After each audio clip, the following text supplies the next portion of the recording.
All right. Good afternoon, everyone, and thanks again for joining us today for this will be, I think, the last in our LinkedIn Live series prior to the holidays and New Year. It's been a fantastic series this fall. We've had quite a wide range of really interesting conversations on topics ranging from, gender-based data collection within government, to how to write grants, to basically, social finance, social innovation, community-centric fundraising. And I'm very, very pleased to have with me today Caitlin McKay, who is going to be helping us further the conversation around, innovative financing, and specifically around the private sector's role in promoting sustainable development. And I think we'll have. I'm really looking forward to this discussion where we'll kind of talk about all the different sectors that are out there, maybe some of the ways that they might perceive each other, but what we actually see as a lot of potential for them in terms of collaborating, cross sectoral collaboration. And I find this whole area of reflection really interesting as someone who, in my career up until now, I've spent 10 years working for government, then 10 working for nonprofits, and then a couple of years ago now, almost 3 years ago now, I started this business. So I finally enter the private sector for the first time, which has given me a whole new understanding of kind of how that sector works as well. Um, and it's been being my own business person has been an adventure, and it's certainly given me an appreciation for some of the challenges, but also the opportunities. I think of working in the private sector, particularly in terms of I think how much flexibility you can have to really innovate and do interesting things. And so I'm really thrilled to have Caitlin here today, who has had a really interesting career in a diverse range of sectors, but is currently working with Lucky Iron Life and is going to talk to us a bit about that work, and her perspective. So, Caitlin, over to you to introduce yourself. Yeah, thank you. My name is Caitlin. Lovely to be here today. I am based in Vancouver, so my apologies. I will be drinking coffee because it's 9 in the morning for me. Brain's still warming up. So I graduated from Queen's University in Global Development Studies, started my career at World Vision Canada. I was there for almost 5 years, 4 or 5 years. I don't know. I can't remember. It's too long ago now. But I held a number of roles there. I started in the marketing department, moved over to programs and policy, and then I ended with the awareness and engagement team. So I saw kind of a range of teams and a range of initiatives there. And then I was at Plan International Canada for 2 years in a business development, kind of a global affairs, as well as custom projects working on corporates, philanthropy, high net worth donors. So I had a range of proposals. And then I was at UNICEF for a year and a half. And then now I'm at Lucky Iron Life. And this is my first private sector role. That's amazing, and I've heard, having someone who's worked in the sector, and we of course crossed paths through some of the work you're doing. I think particularly when you were at UNICEF a few years back, and I was doing some consulting work for them. But I know we have a lot of other mutual connections and colleagues as well. And I'm familiar, kind of in a general sense, probably more than the general public is with Lucky Iron Life, just because I know Grand Challenges and I've kind of heard its story a little bit, but for people who don't know what it is, can you just give us, what a bit about the organization and the work that it's doing and what and how it's kind of evolved over the last? Because I think it's just had an anniversary recently, if I recall. Yeah, I just celebrated 10 years actually, which is pretty exciting. So Lucky Iron Life, I learned about them first when I was at World Vision actually.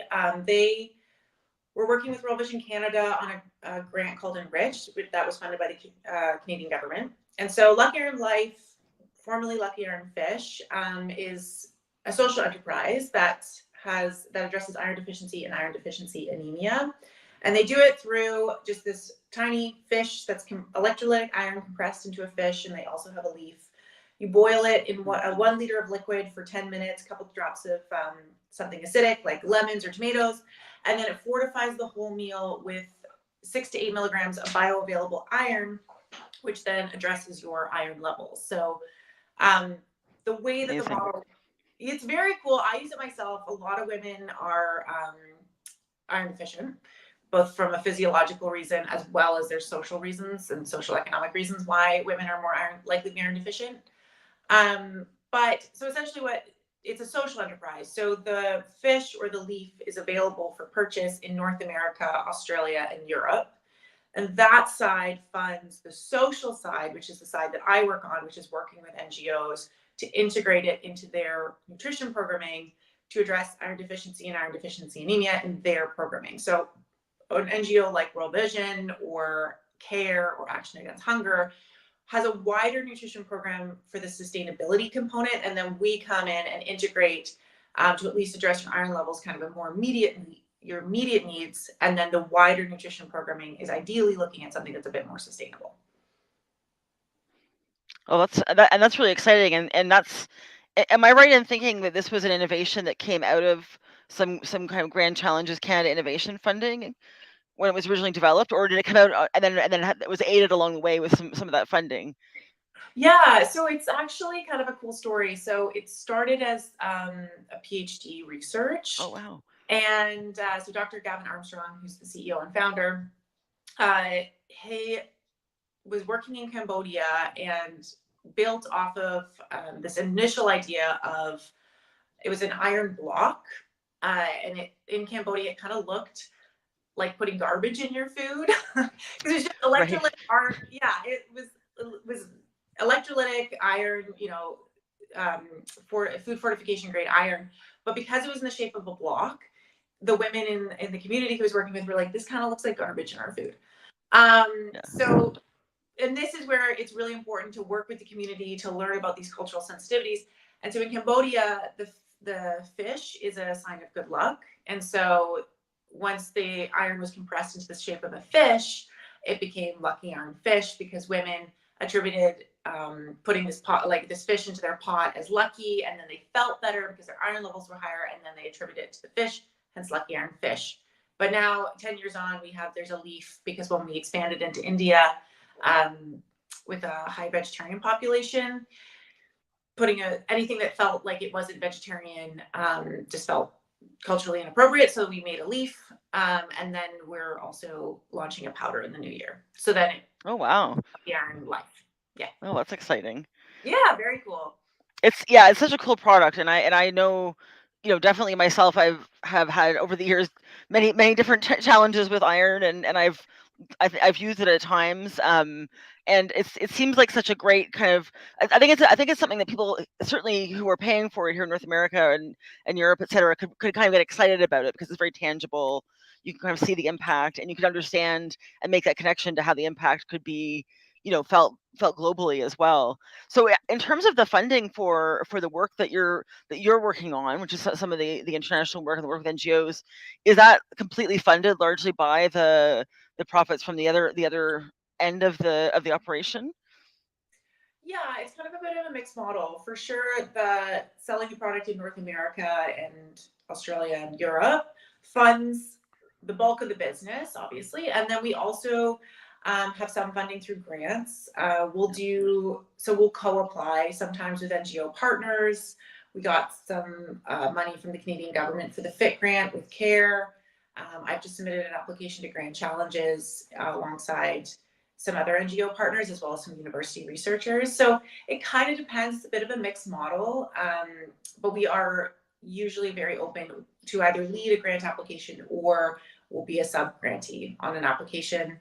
But yeah, definitely the social side, the entrepreneurial side of it Mhm. funds the social side of it.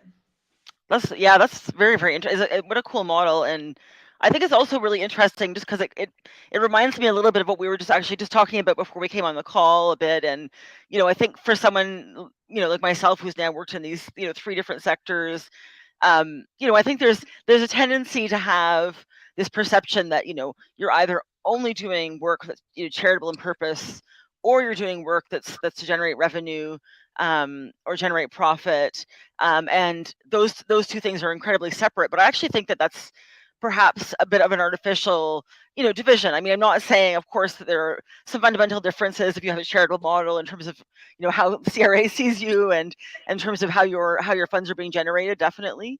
But I think just to say that I think that they aren't maybe as separate as we might think. So the opportunities for collaboration are actually very strong.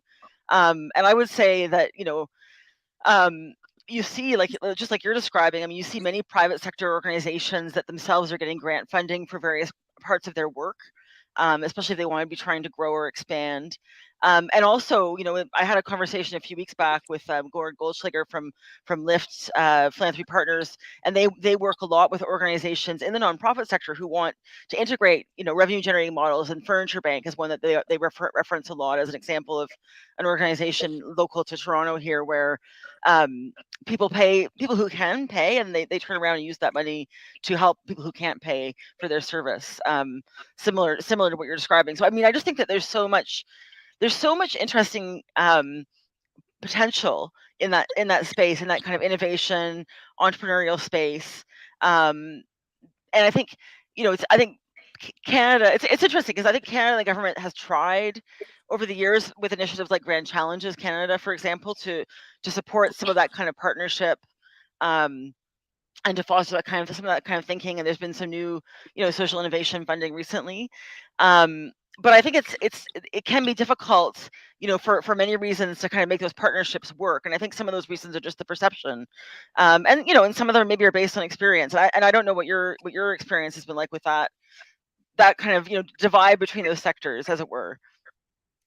For sure. And yeah, we definitely talked about this before we jumped on here, but I think there is an inherent mistrust of private companies. And that's not to say that that's not necessarily justified. I think there is certainly, we can all point to certain um, faults of the private sector historically, and certainly currently. I mean, I'm not trying to say the private sector is a bunch of saints, but I think um, what is different with a social enterprise is that the social aspect is very much so built into the business model.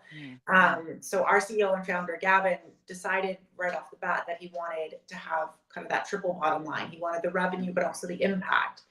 And so the social enterprise in particular exists in this weird hybrid space where we are a private company, but we have impact metrics. So I think for the social enterprise, I definitely think that there's a little bit of a I don't know what to do with you kind of Yeah. attitude, which is, fair enough. It's a bit of a, I mean, not completely. The concept of social enterprise has been around for a while, but I think it's been gaining more and more momentum. So as it gains more momentum, I think people will understand it better. In terms of pure private sector that doesn't necessarily have sort of that social impact side inherently built into its business model, I do think that's changing. Hmm.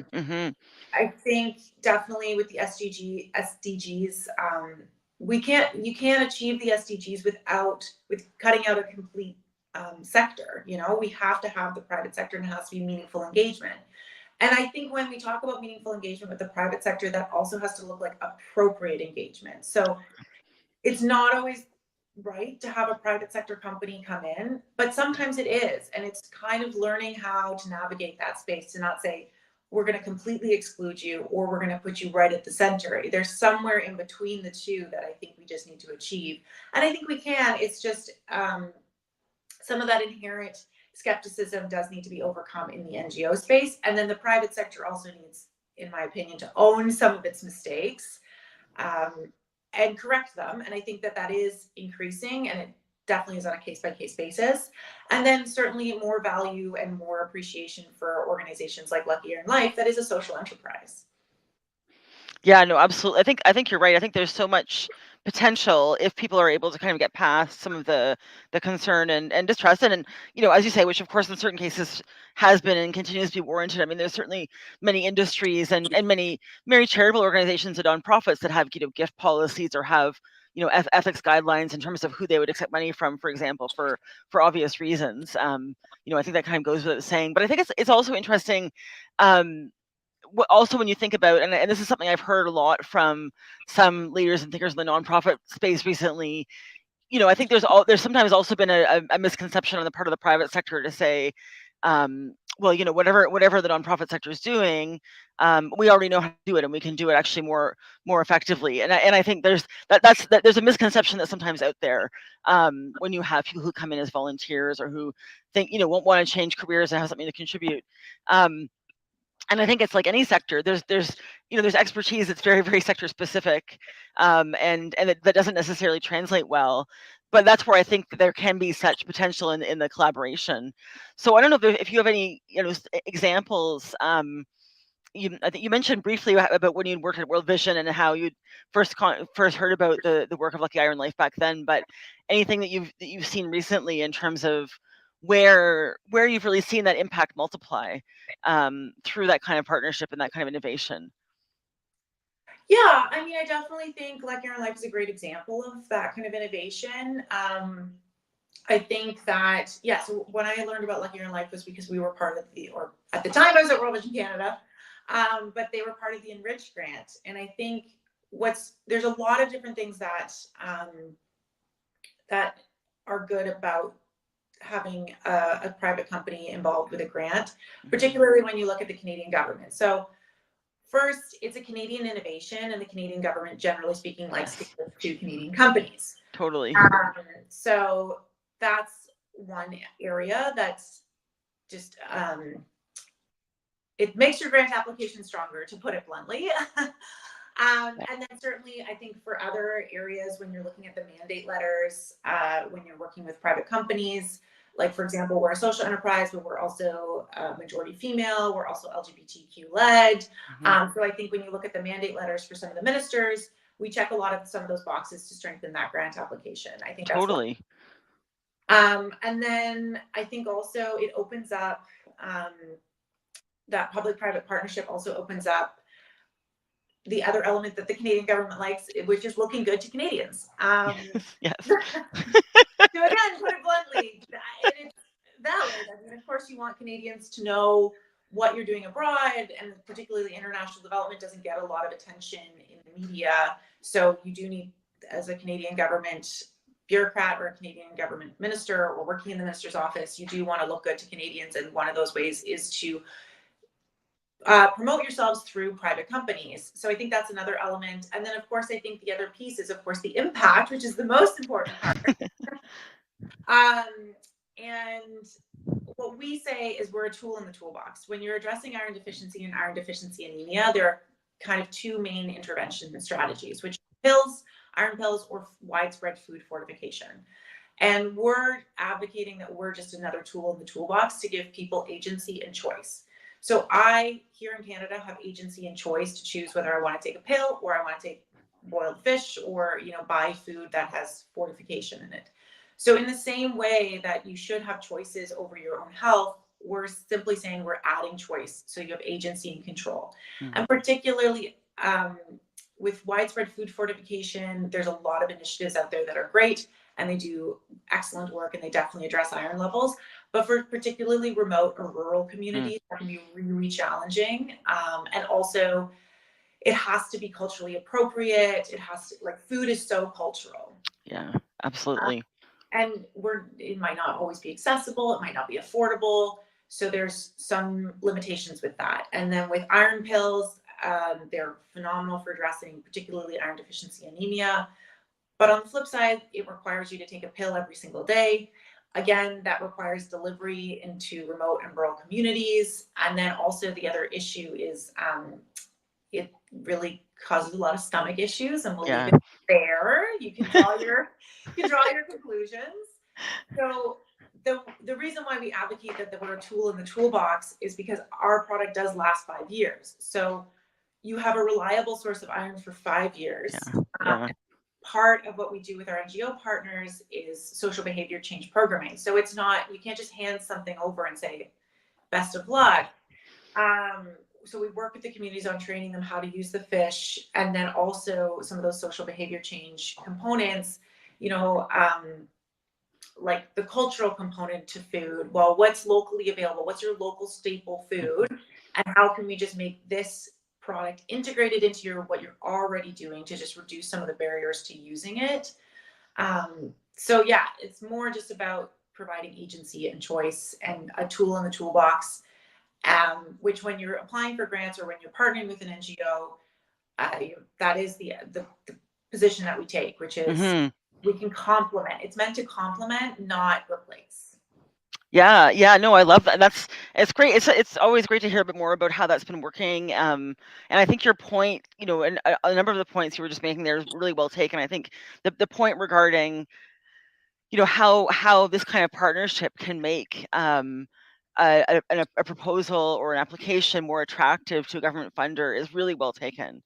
I think especially because there's I mean it touches on so many themes for me. I think um, we often see, I think especially people who work in the international development sector, um, maybe aren't always as aware of this, but it's not as though there's necessarily a wide public understanding of the value of investing money in this kind of work. So I think when there's a tangible connection to Canadian business and Canadians, a benefit is able to be drawn that way. I think it really helps in terms of helping people see that, look, this is actually something that Canada, of course, there are values based reasons for engaging. Um, there are political reasons for engaging, but there's actually there's ways as well. This is building up our own Canadian economy and supporting people who are doing important work in Canada. So I think that's a really well taken point. I know in terms of myself, when I've had conversations over the years with government funders as well, that they've often been in the position where they've been encouraged to try and look for, quote unquote, innovative partnerships, or to try and find and foster um, private sector partnerships within their own work. And I think sometimes because of the regulatory frameworks that govern their work within government, it can be very difficult to do that. And so they're always quite excited, in my experience at least, when they can talk to nonprofit organizations and organizations with a charitable mandate who've managed to establish those kinds of partnerships and innovations, and really take them and do something with them. That I think the government, would like to be able to do, but maybe isn't always in a position to do. So it's interesting when I've been worked for various organizations over the years, those that have had all as well as having strong government relationships, also have strong private sector relationships as well. I think it really gives government that assurance, both that this is widely seen as a good investment by a wide variety of funders, and that this is an organization that's not just dependent on government funding. So I think being able to bring in that kind of support and engagement just increases the credibility of organizations when they're applying for government funding. Certainly, in my experience. For sure. And I think my understanding after a decade in this industry is the government wants more engagement with the private sector. They just don't always know how to do it. So if you Exactly. come to the table with a solution saying we are already engaged with the private sector, this is a company that is vetted, we know that their work is good. I think what you're doing is you're strengthening your partnership with the Canadian government or whichever government entity you're looking to apply to, because you're just being a better partner by saying, okay, we've heard that this is something you want, we've heard that this is a problem, and here is what we've done to solve it. And Exactly. I think there's also an important element to this as well, which is in the international development space, there does need to be a bit of a diversification of voices. And I think the private sector does have a voice in this, because ultimately we all exist in this world. We all kind of, generally speaking, want the world to be a better place than it is currently. And so I think that it's important to bring the private sector voices to the table. And I think, circling back to a point you made a bit earlier, I don't think the private sector needs to come in and say, we can do this better. I don't think that's the case. And similarly, I don't think NGOs can say, excuse me, private sector, we're experts and we know everything about this. Yeah. Yeah. I think it's more about, okay, we know a lot about this, you know a lot about that, how do we work together? And also the other element, and I'm encouraged to see this, is a lot of the private sector is hiring NGO work, like former NGO workers, to bring that expertise in-house. So for example, this is my first private sector job. So I bring an NGO lens to a private company, and I think that adds a lot of value in terms of how the company can see itself, how the company can explore options. And similar with the NGO world, I think the more voices and the more perspectives you bring to the table, the more diverse you get in terms of your dialogues and your conversations, both with the Canadian government and internally, and how your strategies are being implemented, which just brings more perspective. And I think that just opens up doors that you weren't necessarily thinking about. Oh yeah, absolutely. No, and I think that there's, as you say, there's sort of room on both sides to further that collaboration, and to really learn from those different perspectives coming to the table as well. Um, And I think too. I mean, this is picks up on a point I think you referenced briefly earlier, but it's I think also, I mean, if we're really all striving to create this vision for a better world as per the SDGs, as per other core values, as per addressing major global challenges like climate change. I think for most people looking around, it's pretty clear and pretty obvious that one sector is not going to make that kind of change on its own, right? And why not? Sure, I mean, some people, and I'm sure there may be some people even watching, or some people I've certainly spoken to in the past who say, well, we just need to overturn the entire system and change. And I'm like, okay, well, but it's great to have a perspective, but in terms of actually pragmatically and tangibly making an impact, we're going to work with all of the sectors we have, all of whom have a huge scope for really making a positive change, if they're brought to the table and made part of the conversation. And I think that's where I think there's so much value in further fostering that kind of collaboration. It's interesting. Someone I've met a couple of times and I haven't actually had on, but I maybe will at some point. There's another nonprofit consultant I know named Heather Nelson, and her focus is on corporate support for nonprofits. But one of the things that she's been talking to organizations about a lot lately is, look, you offer a benefit to your corporate partners as well. So don't forget that when you're offering them, opportunities like employee engagement, or the opportunity to participate in events and share your brand, that you should be also compensated for that kind of engagement as well, because there's a huge mutual benefit, and to always keep that in mind, because I think there's always been a tendency in our sector, and this is true with government as well as other funders, for the sector to go cap in hand and say, well, we need the money, so we'll do what you ask us to do.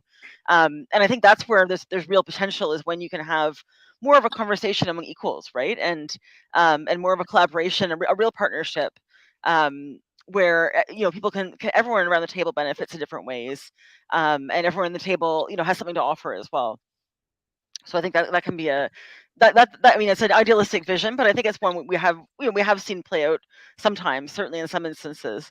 And I think, to your point earlier as well, I think going into these partnerships, with a clear understanding of why is everyone around the table, and what do they want to get out of it, and how can we really work to achieve the positive goals that we have in common through these kinds of partnerships. Yeah, and I definitely think being frank in what your goals are. And certain Yeah. companies, and this is not Lucky Iron Life's company, so I'm not. That's not our perspective. Ours is impact is very much so built into our business model. But certainly there are certain companies that are simply interested in the better PR. And Yeah. here's the check, do what you want. And that's one initiative that you can be done, and you can do good through giving money. But certainly I think it is about partnership, and that's definitely what Lucky Iron Life achieves and does, which is truly a partnership, which is why we co-apply for grants, or we'll find opportunities and bring them to partners and just be a sub grantee. We heavily discount our social side. We heavily discount the price of the fish for NGO partners to maximize impact. But we are certainly much more of a impact driven company. But we work with them as much as possible, rather than we're not hands off necessarily, but we always respect the value that the NGO brings to the table and the value that we bring to the table, understanding that we need each other to do this. Yeah, no, absolutely. And I think that sums up really well the conversation that we've been having today. And I think I really wanted to thank you, Caitlin, for coming on to talk about this work. I think the model, again, as I said, I've heard in passing, I've seen the fish. I think I've had the fish before as well, but not really understanding kind of the really, really interesting, what a fantastic case study I think Lucky Iron Life is for a social enterprise that has very tangible benefit, both in North America, Europe, Australia, et cetera, but also in the country and in other countries where it's providing more of a direct service as well. So I think it's a really, really interesting example, and really appreciate you coming on here today to talk about this, and your own perspective as someone who's worked both in the international development humanitarian sector as well as in the private sector now. So great conversation, and really enjoyed learning from you about some of the possibilities and opportunities that are out there. If anyone wants to learn more about your work, about Lucky Iron Fish, is there anything, anywhere they can go to follow you on social media, or anything they should be looking out for? Yeah, for sure. You can message me on LinkedIn or you can email me, which is Caitlin at Lucky Iron Life or Lucky Iron Fish. Sorry, we haven't changed our emails yet. Oh, yeah. Okay. um, .com. So yeah, feel free to reach out. But yes, I'm happy to answer any questions. Happy to talk more about this. You know, I think there's also really interesting conversations to be had about iron deficiency and the intersection of gender, and iron deficiency and the intersection of climate change. The powder that we're launching has a really, I see it as a value add for humanitarian contexts or fragile contexts. So if anyone wants to chat more, I'm happy to talk. And thank you for Amazing. having me. This has been Oh, fun. yeah. No, thanks so much for coming on. It was great to hear your perspective, and to have, you brought really a unique voice to the table that I think is a really important one. So super glad you could join us, and looking forward to learning more about the work, and continuing to follow the work and cheer you guys on as well. I think you're doing really important work. Thank you. Thanks so much, Caitlin, and thanks everyone for joining us. This is the end of our fall series, but stay tuned because we'll have more coming in the new year. And as always, you can follow me here on LinkedIn, my business, or subscribe to our newsletter as well if you're interested in learning more about our work. So thanks again, and have a great afternoon. Bye, everyone. Bye.